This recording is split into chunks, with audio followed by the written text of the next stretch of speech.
Macam ni lah senang cerita. Kalau korang, calon suami korang nak masuk Malaysia, okay, nak yang 100% boleh masuk, contact husband kita. Contact. Mahal. Kalau jadi tak apa, kang kena scam nanti mampu 12,000 tu korang boleh buat kenduri nak. Cakap kat kedutaan Bangladesh dengan Wisma Putra sehari je sempat ke? Kalau kedutaan Bangladesh sehari, Wisma Putra sehari sayang. Sebab dua-dua government faham lah. Sebab dekat Bangladesh, diorang punya embassy tu akan macam ulat. Memang ramai. Okay, dekat kedutaan Wisma Putra pun sama. Jauhnya pun satu. Farhad Bayami, Bang Lali Kabupaten Parina. Hai dek, gimana kabar kamu? Alhamdulillah.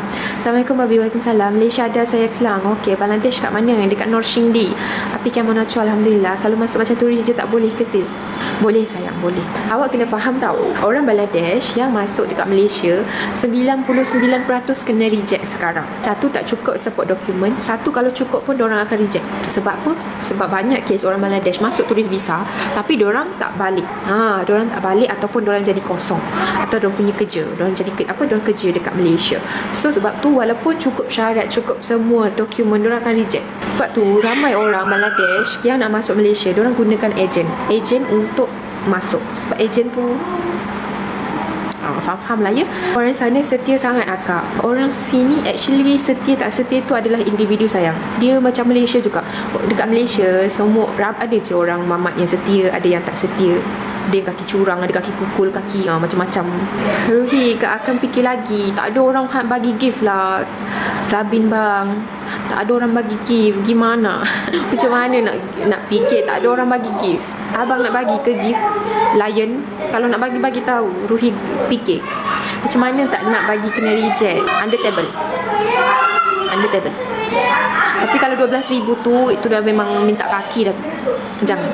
12,000 jangan lah. Kau boleh pergi pergi Europe, pergi Itali, 12,000. Pergi Amerika Syarikat. Syamim ke di mana? Enggak ada kabar dia. Ada. Dia kadang-kadang ada join. Oh, barbecue apa style? Alhamdulillah. Suka tengok akak dengan husband. Semoga kejana akak. Amin sayang. Babi Malaysia, saya rumah mana? Saya punya rumah Malaysia Kuala Lumpur. Sebab visa lama tak nak kena tunggu. Kalau korang ikut proses atau cukup syarat dia, cukup korang punya dokumen, actually dalam sebulan dapat dah. Dari proses nikah A sampai Z sebulan dah boleh settle. Tapi kalau ada benda-benda yang macam tak cukup, ada benda-benda yang macam korang dokumen tu lambat ke, mungkin paling lama pun 2 bulan sahaja. Tapi Malaysia mana apa lagi ni? Walaupun masuk Malaysia as turis, yes. Korang kena faham, turis dorang ni guna ejen pun pakai turis. Kalau masuk guna ejen pun pakai turis visa, tapi dia garanti atau tak garanti saja, masuk atau reject saja, okey? Macam ni lah senang cerita.